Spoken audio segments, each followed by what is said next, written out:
Salut à tous, j'espère que vous allez bien. Aujourd'hui on fait un gros tour d'actu autour du club, le café est chaud, let's go.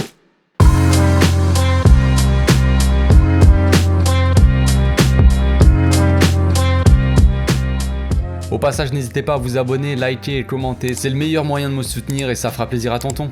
Ça faisait longtemps les gars, ouais ça faisait longtemps, j'ai l'impression ça fait 2 semaines que j'ai pas fait de vidéo, j'avais beaucoup de taf à côté les gars, pas le choix, c'est la vie, c'est comme ça.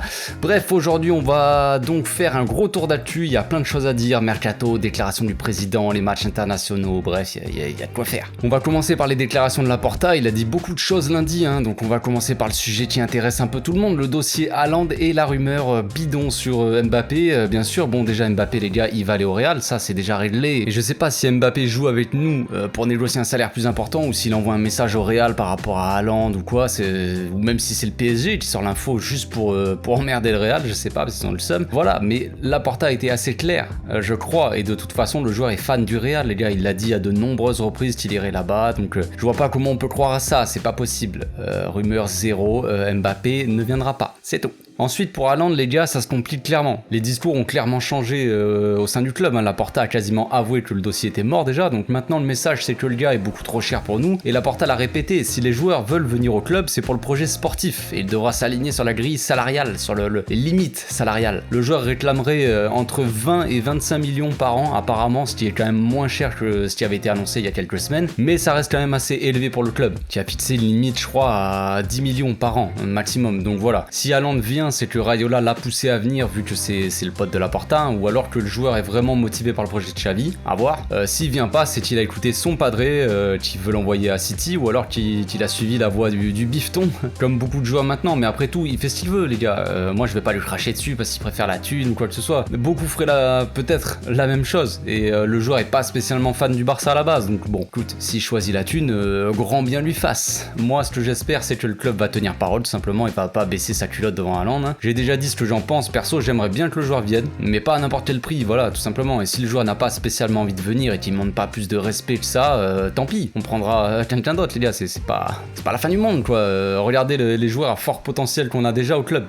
Beaucoup de clubs se couperaient un bras ou une jambe ou tout ce que tu veux pour tout ce qui dépasse même, j'ai envie de dire, pour les avoir, mais eux ils aiment le club, c'est ça la différence. Donc sans transition on passe direct aux prolongations de contrat de Gavi et Araujo. Concernant Gavi ça avance bien et apparemment Xavi est personnellement impliqué dans la prolongation, il aime beaucoup le joueur, il veut absolument qu'il reste évidemment, comme tout le monde. Son agent c'est Ivan de la Peña, ancien du club, et Xavi le connaît très bien et j'ai aucun doute quant à sa prolongation personnellement. Après pour Araujo c'est un peu différent, évidemment dès que ça traîne un peu, il y a plein de rumeurs qui sortent tout ça, comme quoi Araujo demande le même salaire qu'on lui propose à United, je crois que c'est peut-être 8 millions, je sais plus, peut-être que je me trompe, mais voilà, apparemment ça a été quand même démenti, on peut pas vraiment savoir ce qui se passe, ça sert à rien de s'exciter sur le petit Ronald là, lui il est tranquille avec sa femme et sa gamine en détente, tranquille, son agent gère les choses. Les négociations se passent bien, voilà, enfin en tout cas elles se passent, c'est des négociations les gars, donc quand tu négocies ça c'est dans les deux sens, et voilà, normalement on devrait connaître le dénouement très rapidement dans les semaines à venir. Si jamais il prolonge pas, on le vendra cet été, ça parle de 80 millions, bref, je sais pas trop quoi en penser, moi j'aime bien le joueur, et le joueur aime le club, ça se voit,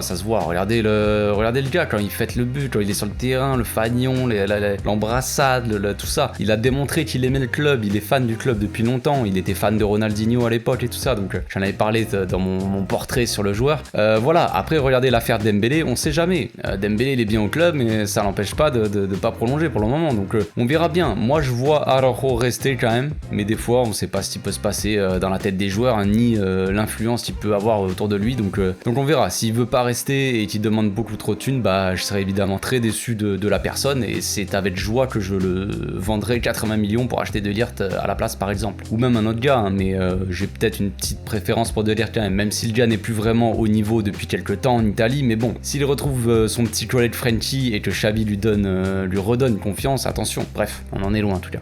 Après Laporta a parlé de Dembélé, il a dit qu'il avait fait une proposition il y a quelques temps qui a maintenant expiré, il aime bien Ousmane et le joueur est apprécié au sein du club, mais il dit que son agent il donne chaud en gros, il donne chaud à tout le monde de toute façon. Après c'est toujours le même discours, le joueur doit accepter de s'aligner sur la limite salariale, sinon il ne sera pas prolongé. À ce qui paraît la direction a repris contact avec l'agent et il devrait renouer un peu le dialogue, donc geste important de la direction qui fait le premier pas, ce qui montre clairement la volonté du club de garder le joueur, déjà dans un premier temps. Ça s'annonce quand même tendu vu ce qu'il a dit Laporta là en interview, il a dit que l'agent était un peu comme une pochette surprise en gros. Il était pas, voilà, il était pas tranquille dans sa tête, j'en sais rien. Enfin bref, c'est ce que moi j'ai compris. On sait que Dembélé est soutenu par le vestiaire et par le coach.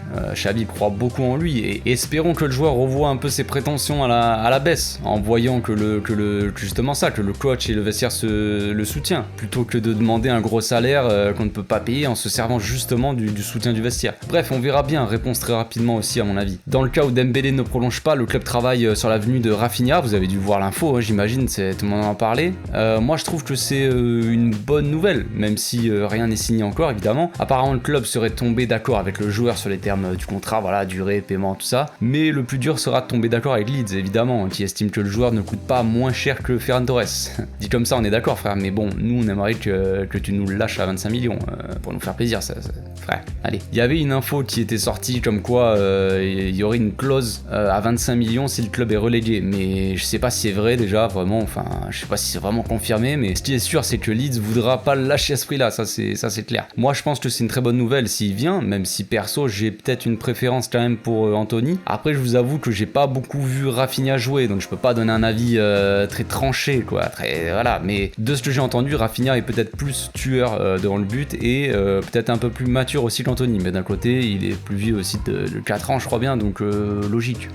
Il y a aussi beaucoup de rumeurs sur Salah et Lewandowski, ça c'est des bonnes vieilles rumeurs classiques. Bon après c'est comme ça, le club a une liste de joueurs dans le cas où Haaland ne viendrait pas, et dans cette liste là il y a donc Salah et Lewandowski. La rumeur Lewandowski me paraît bizarre, il y a eu beaucoup de rumeurs pendant plusieurs années là où Lewandowski voulait aller au Real, maintenant il veut aller au Barça. Perso, j'y crois pas de ouf, même si j'avoue que ça serait parfait pour nous, même si c'est pas un joueur d'avenir, mais pour le présent comme ça, directement, le gars est le meilleur à son poste depuis 2 ans, clairement, depuis que Suarez a baissé un peu de niveau en gros. Donc apparemment, ce serait vraiment qu'une rumeur, voilà, il me semble qu'il n'y a aucun contact avec le joueur pour le moment, ça reste juste une piste comme ça, et en plus de ça, peut-être la piste la plus compliquée. Concernant ça là, c'est peut-être un peu plus probable, j'en parlais déjà dans une vidéo il y a quelques temps, en alternative à Haaland, même si c'est pas du tout le même poste, hein, je me disais qu'il pourrait faire beaucoup de bien à l'équipe, sachant qu'il marque quand même beaucoup de buts et vu ce qu'il pourrait apporter à l'équipe aussi. Vous avez dû le voir hier, les gars, le Sénégal s'est qualifié pour la Coupe du Monde contre l'Egypte. Mané a mis son tir au but alors que lui, Salah, l'a loupé, donc bon, là comme ça, vous allez me dire, ça a peut-être rien à voir, mais quand même, vous avez vu que l'ambiance était déjà un peu tendue. Mané, on dirait qu'il avait pas eu le droit vraiment de fêter sa victoire à son retour de la CAN là pour pas créer de tension avec Salah. Il était revenu à l'entraînement, il n'y a aucun applaudissement, rien. C'était assez gênant tout ça. Assez tendu, donc voilà, c'est des histoires à la con, hein, mais ça peut jouer sur des envies de départ, même si c'est peut-être plus Mané qui aura envie de partir logiquement, puisque c'est lui qui est un peu frustré. Ça là, il a juste le seum, enfin par rapport voilà, à la défaite, tout ça, mais si ça continue comme ça, un des deux va peut-être partir. Liverpool a acheté Diaz cet hiver, peut-être pour préparer un départ, qui sait. Peut-être l'heure donc du départ pour Salah, et pourquoi pas l'accueillir au club, hein. Perso, ce serait avec plaisir, frérot. Laporta a dit que le club a signé 2 joueurs, un milieu et un défenseur, donc il a pas voulu dire les noms, mais on sait déjà que c'est Christensen et Kessié, hein, clairement, mais il aurait fait aussi une promesse à Xavi, la venue d'une star en attaque, hein, en tout cas un crack, un gros joueur, hein, un achat XXL. Donc alors, est-ce qu'il considère que Rafinha est un joueur de ce calibre-là? Je ne sais pas. Est-ce que Laporta bosse sur le dossier Salah si Haaland ne peut pas venir, en tout cas ne revoit pas ses exigences salariales à la baisse? C'est fort probable. Laporta a aussi parlé de João Félix, je le prononce très bien, ouais. J'en parlais la dernière fois, il y a une rumeur d'Dybala qui était sortie, voilà, il devrait pas prolonger à la Juve et son agent lui s'est rapproché un peu de l'Espagne, je sais plus ce qu'il a fait là, il a inscrit son truc, son permis d'exercer en Espagne, un truc dans le genre pour éventuellement un transfert, donc voilà, ça parle beaucoup aussi d'une arrivée à l'Atlético Madrid, ce qui me paraît quand même très bizarre, mais pourquoi pas, ils ont déjà quand même Griezmann dans ce profil là, João Félix, et si en plus il y a Dybala, ça fait beaucoup de joueurs. Donc est-ce que ça pourrait vouloir dire que João Félix serait vendu? Possible, mais après j'y crois quand même moyen. Renforcer un concurrent direct, il y a que le Barça qui fait ça les gars, et ça m'étonnerait que qu'ils nous fassent ce cadeau les gars.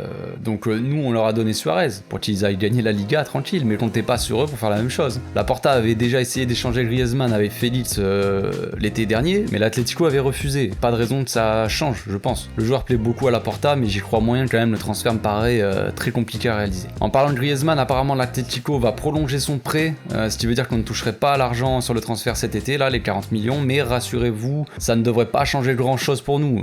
Le club économise quand même un giga salaire hein, de 40 millions bruts et pourrait enregistrer les joueurs qui arrivent gratos, donc les signatures. On compte aussi évidemment sur la vente de Coutinho hein, qui devrait se faire normalement je pense. Laporta a aussi confirmé le départ très probable de Sergi Roberto, ce bon vieux Sergi. Le club lui avait fait une proposition en début de saison qu'il n'a pas voulu accepter, voilà, le Laporta a pas trop compris pourquoi, mais bon voilà, maintenant en gros ce qu'il dit c'est que le train est passé et que c'est trop tard. Il devra se trouver un autre club. Xavi voudrait le garder par contre, ce que je comprends pas trop, mais bon, c'est fini, la page va se tourner en gros, c'est ce qu'a dit Laporta. Place aux jeunes, place aux nouvelles recrues aussi, place aux Gavi, Pedri, Dest, peut-être Mazraoui, je sais pas. Roberto il a dépanné à tous les postes, milieu, arrière droit, sans jamais exceller dans chacun d'entre eux. Un grand mystère pour moi. Peut-être qu'il va faire une fin de saison complètement dingue, monstrueuse, genre un peu comme Dembélé, le gars va devenir monstrueux et on va tous se mettre à pleurer. Mais quand même j'y crois moyen, hein, j'y crois pas du tout. Laporta a eu quelques mots pour Xavi aussi, il est très satisfait de son arrivée. Au début de la saison il a dit qu'il souffrait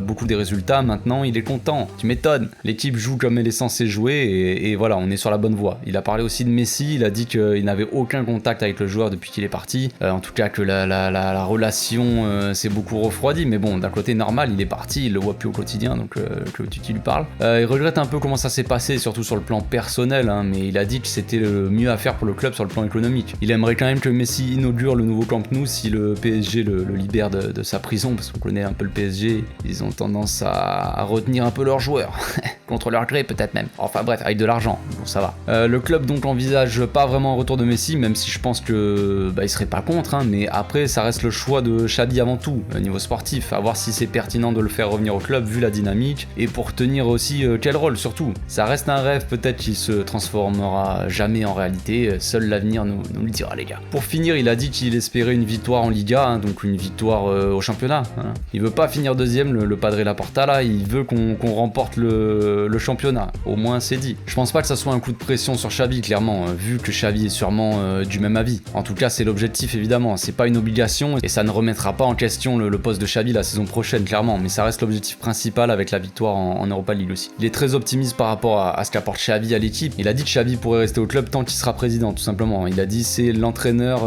de mon mandat, pas de pression pour Xavi, on va dire. Pour le moment en tout cas. Donc beaucoup de confiance en Xavi et en son projet sportif, pour le reste on verra avec le temps, hein. Donc si vous voulez mon avis, moi je pense qu'on a évidemment plus de chances de gagner l'Europa League que la Liga, mais ça reste quelque chose de possible, si on gagne tous nos matchs et que le Real lâche les points, voilà, logique d'un côté vous allez me dire, mais vu la forme de l'équipe c'est une possibilité, même si ça sera très compliqué de toute façon, ça resterait quand même la plus belle remontada que j'aurais vue de ma vie. Dernier dossier Mercato, César Azpilicueta, Xavi est très intéressé par la venue du joueur, ça on en avait déjà parlé, voilà on le savait déjà, et le joueur voudrait venir sous ses ordres, clairement, mais le problème c'est que Chelsea l'a prolongé automatiquement, il y avait une clause dans son contrat qui disait que s'il fait un certain nombre de matchs, il est prolongé automatiquement, et voilà c'est le cas. Mais ça ne veut pas dire que le joueur ne pourra pas venir l'été prochain, comme je le disais, Xavi aime beaucoup son profil polyvalent en défense et son expérience, surtout aussi. Et le joueur lui il est très motivé pour venir, apparemment il voudrait négocier un départ libre cet été, il espère tomber d'accord avec son club. Bon, passons maintenant au concret les gars, Ansu Fati est de retour pour de bon, il a fait son retour à l'entraînement là cette semaine et on dirait bien qu'il a travaillé à la salle le gamin parce qu'il a l'air un peu plus épais le petit bonhomme. J'espère que cette fois-ci c'est la bonne frérot. On parle pas de malheur mais vas-y frère. C'est fini ces conneries là. Donc il devrait faire son retour normalement dans 2 semaines minimum si tout se passe bien, le club ne devrait prendre aucun risque comme je l'avais déjà dit dans une ancienne vidéo, et le joueur pourrait faire son retour donc en Liga contre Cadiz le 18 avril. Donc j'ai noté la date dans l'agenda, hein, voilà, maintenant j'attends. Après ça dépend de comment son retour se passe, des examens, voilà, tout ça, l'entraînement, s'il n'y a pas de problème musculaire, tout ça. Comme je l'avais dit la dernière fois, le but c'est de compter sur lui la saison prochaine, principalement. C'est un peu l'objectif, voilà, c'est l'objectif ultime. C'est qu'il fasse une début de saison prochaine monstrueuse et une saison tout court. Après, j'espère qu'on pourra quand même compter sur lui, voilà, en fin de saison, peut-être pour une éventuelle finale de Ligue Europa si on se qualifie. Donc prudence, même si on a tous hâte de le voir flamber sous Xavi, le gamin, il faut de la patience. Sinon, le mois d'avril, les gars, approche. Il approche grandement à grands pas et il va être tendu ce petit mois d'avril là. Le Barça va jouer 7 matchs en 21 jours les gars, avec des matchs très importants comme ceux de la Ligue Europa déjà, mais aussi les matchs contre Séville ce week-end là, la Sociedad ou même le Rayo aussi, Rayo Vallecano, notre fameux match en retard. Donc attention aux blessures, il va falloir bien gérer la rotation des joueurs, mais ça j'ai confiance en Xavi, il fait déjà les choses très bien. J'espère que Dest pourra faire son retour aussi et que Memphis va monter aussi un peu en puissance. gamin, il serait temps. En parlant de ça, on va aussi parler vite fait des matchs internationaux. J'ai pas pu voir les matchs des Pays-Bas, mais apparemment De Jong a vraiment été très bon, très bon, alors que Memphis lui a marqué encore une fois sur penalty. Il se rapproche tout doucement du record du nombre de buts avec les Pays-Bas, c'est cool pour lui. Donc c'est bien pour la confiance. Par contre, il y a quelque chose que je comprends pas, les gars, faudra peut-être m'expliquer. Quel est l'intérêt de faire jouer les joueurs tous les matchs, à 100% du match? Pourquoi Frenkie il a joué tout le match contre l'Allemagne? Ok, c'est un match contre l'Allemagne, frère, mais quel est le but? Regardez la différence avec Luis Enrique. Bon, on le sait bien, Lucho c'est la famille, mais quand même, j'espère que Frenkie reviendra en forme, parce que pendant que les Espagnols, eux, du Barça, hein, ont pu jouer, mais aussi souffler, ce qui est tout simplement parfait, j'ai envie de dire, les Hollandais, eux, se sont fumés pour des matchs inutiles, les gars, c'est inutile. Bref, moi je ne comprends pas, voilà, d'où mon expression inutile, comme ça, je ne comprends pas, voilà. Pedri, lui, il a été acclamé par toute la foule. Pedri Potter, il commence vraiment à devenir l'idole de toute l'Espagne à seulement 19 ans, c'est beau. Ça va sûrement le booster pour la suite de la saison. Gavi, lui, a fait un match patron contre l'Albanie. J'ai pas vu le match hier, j'étais trop occupé, il y avait pas de lien. Vas-y, c'est la galère, frère. Bref, donc contre l'Albanie, en tout cas, Gavi, il a fait un match patron, le gars, encore une fois. Je sais plus quoi dire sur lui, de toute façon, je vais pas encore me répéter. Donc voilà, en tout cas, ça s'est plutôt bien passé pour eux. Ferran aussi marqué, donc c'est bon pour la confiance et le moral. J'espère que tout le monde va rentrer frais et motivé, parce que comme je l'ai dit, les gars, le mois d'avril s'annonce violent. Voilà, c'est tout pour aujourd'hui. J'espère que ma vidéo vous a plu. Je pense que je vais bientôt organiser une FAQ, foire aux questions, pour les 10K abonnés. Les gars, on est 10 000. On est 10 000, c'est cool. Enfin, je l'ai déjà dit, mais voilà, je le redis. C'est génial, merci, c'est magnifique. Donc, j'essaierai de proposer un truc peut-être qui sort un peu de l'ordinaire pour marquer le coup. Je sais pas trop ce qu'on va faire, donc on verra bien. Mais j'annoncerai aussi le gagnant du concours au même moment. Mais ça aussi, faut que je m'en occupe. Mais comme je vous ai dit, les gars, j'avais pas mal de taf. Voilà, j'ai pas pu m'occuper de tout ça, mais je vais le faire. Promis, je vais le faire. Donc, on se retrouve bientôt pour une nouvelle vidéo. D'ici là, portez-vous bien, les amis. Passez une très bonne journée. Ciao.